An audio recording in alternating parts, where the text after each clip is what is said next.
അലി കടുകശ്ശേരിയുടെ കുലം എന്ന് പറഞ്ഞൊരു കവിതയുണ്ട്.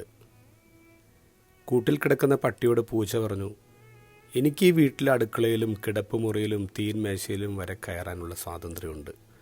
കാരണം ഞാനൊരു ഉന്നത കുലജാതനാണ്.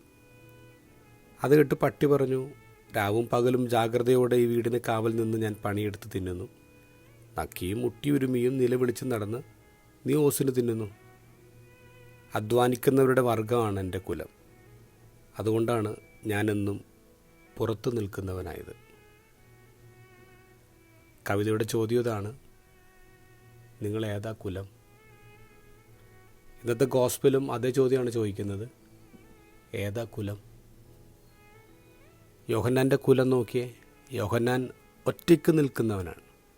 അവൻ സത്യം പറഞ്ഞു, അതുകൊണ്ട് കൂട്ടിലായി തല പോയി. ബാക്കിയുള്ളവരുടെ ട്രൈബ് നോക്കിയേ, അവർ ഒറ്റയ്ക്കൊന്നുമല്ല, അവരൊരു കൂട്ടമാണ്. അവർ രാജകൊട്ടാരത്തിലാണ്, രാജാവിൻ്റെ കൂടെ വിരുന്നിരിക്കുകയാണ്. അവർ രാജാവ് ചെയ്ത തെറ്റെന്നൊന്നും പറയുന്നില്ല. അവർ രാജാവിനെ എൻ്റർടൈൻ ചെയ്തുകൊണ്ടിരിക്കുകയാണ്, സ്തുതി പാടിക്കൊണ്ടിരിക്കുകയാണ്, മുട്ടിയിരുമി നടക്കുകയാണ്. അപ്പോൾ രാജാവ് കൊടുക്കുന്ന ഓഫർ എന്താ?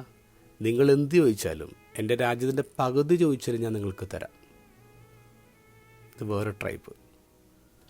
ഇത് നമ്മുടെ കൊട്ടാരങ്ങളിൽ, നമ്മുടെ അരമനകളിൽ പൂച്ചകളുടെ എണ്ണം കൂടിക്കൊണ്ടിരിക്കുകയാണ്. അവരൊരു കൂട്ടമുണ്ട്. പക്ഷെ മറ്റു ട്രൈബ് അവർ ഒറ്റപ്പെട്ട് നിൽക്കുക, അവർ പുറത്ത് നിൽക്കുക, പലരും കൂട്ടിലാണ്. ഇന്ന് നമ്മളുള്ള ചോദ്യം ഇതാണ്, നിങ്ങളേതാ ട്രൈബ്? ഏതാ കുലം?